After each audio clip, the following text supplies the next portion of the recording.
যারা চাকরি প্রত্যাশী, যারা চাকরির জন্য অলরেডি ইন্টারভিউ দিয়েছেন এবং দিবেন, তাদের জন্য এটা ইম্পর্টেন্ট। প্রথমত হলো যে 43তম বিসিএস যেটা অলরেডি 1 জানুয়ারি 2025 যোগদান করার কথা, তাদের ব্যাপারে সর্বশেষ এনএসআই এবং ডিজিএফআই এর মাধ্যমে একটা অধিকতর যাচাই চলছে এবং এদের যাচাইটা আমরা এই মাসের মধ্যেই চেয়েছি। যদি সামনের 15 দিনও লাগে তাহলে আমাদের যে ডেট 1 জানুয়ারিতে আমাদের 43তম ব্যাচের কর্মকর্তারা সরাসরি বিসিএস এ জয়েন করতে পারবে বিভিন্ন ক্যাডারে। This is number 1। নাম্বার 2, 44তম ব্যাচ। 44তম ব্যাচের মধ্যে পরীক্ষার্থী ছিল আমাদের, এদের মৌখিক পরীক্ষাটা চলমান ছিল। তার মানে আমি 5ই আগস্টের আগের কথা বলতেছি, চলমান ছিল। সেই সময় তারা 11,732, আমি দরকার লাগলে এই কাগজটা আপনাদেরকে শেয়ার করবো, নাহলে এতগুলো মনে রাখাও মুশকিল, লেখাও। 11,732 এর মধ্যে 3,930 জনের মৌখিক পরীক্ষা হয়েছে। সরকার যারা সিদ্ধান্ত নিয়েছে, আমাদের নতুন পাবলিক সার্ভিস কমিশন ফরমেশন হয়েছে, এটা অলরেডি 8 জন সদস্য একজন চেয়ারম্যান আমাদেরকে সরকার দিয়েছে।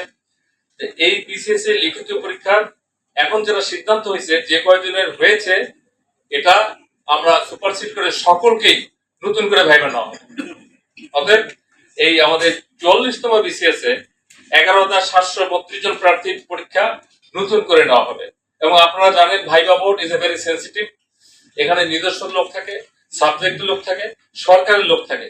এই জায়গায় একটা নার্ভ কাজ করে এবং এই যে 5ই আগস্ট অথবা 8ই আগস্টের পরিবর্তিত সরকারের পরিপ্রেক্ষিতে যে সরকার গঠিত হয়েছে, সেই সরকারের পালসের আলোকে এই কমিটিগুলি কাজ করবে।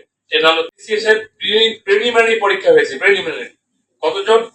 12,789 জনকে নেওয়া হয়েছে। এখন যারা সিদ্ধান্ত হয়েছে, এদের লিখিত পরীক্ষার খাতা, যেটাকে বলে স্ক্রিপ্ট, দেখা চলছে। এখানে সরকার সিদ্ধান্ত নিয়েছে এই যে লিখিত পরীক্ষার first examiner, second examiner, what ever it is, এখন থার্ড এক্সামিনার দিয়ে সবগুলো করা হবে। এবং থার্ড এক্সামিনার যারা দেখবেন, এবং আমি সরকারের পলিসিতে তারাই এক্সামিনার হয়, সেই থার্ড এক্সামিনার যেই খাতা দেখবেন সেই নাম্বারের ভিত্তিতে তাদের বাকি কার্যক্রম শুরু হবে। তাহলে এটা হলো আমাদের, এদের সংখ্যা আপনি পাইলেন 12,779। এই জন্য একবার আমি টোটালটা যোগ দিয়েছি সিলেকশন হওয়ার পরে যেটা হবে। 46তম বিসিএস এ আমাদের এরা পরীক্ষার্থী ছিল, মানে সিলেকশন হয়ে আসছিল 10,638 লিখিত পরীক্ষার মাধ্যমে আসছিল। এখন যারা সিদ্ধান্ত হয়েছে নতুন পিএসসি, এক্ষেত্রে সম্ভাব্য বৈষম্য দূরীকরণের লক্ষ্যে ইতিমধ্যে নির্বাচিত প্রার্থীদের সঙ্গে সম সংখ্যক, অর্থাৎ এই যে 10,638 প্লাস 10,638, তার মানে আমরা 21,276 জন লিখিত পরীক্ষাকে তুলে এনে এদেরকে বাকিতে মূল্যায়ন করা হবে। তার মানে ডাবল। যেখানে ছিল হয়তো একটু সময় লাগবে, বা ইট উইল বি প্রসেস, এবং কোনো কোশ্চেন না থাকে, বিতর্কিত যাতে নিয়োগ না হয়। 47তম বিষয় যেটা নিট অ্যান্ড ক্লিন, এটা দেওয়ার জন্য আমরা প্রস্তুত। আপনারা জানেন পিসি ফর্মেশন করার পরেও দু একটা বিষয় আছে, সেটা আমি পরে বলি।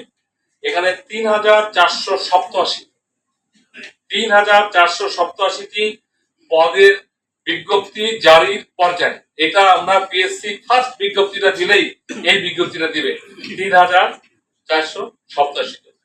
তাহলে এই টোটাল আমরা দেখেছি আমাদের ক্যাডার এবং বিসিএস এর একটা দেখবেন যে নন ক্যাডার থাকে, দুইটা মিলে হলো 18,149। ক্যাডারে হলো 12,710, নন ক্যাডার হলো 5,439।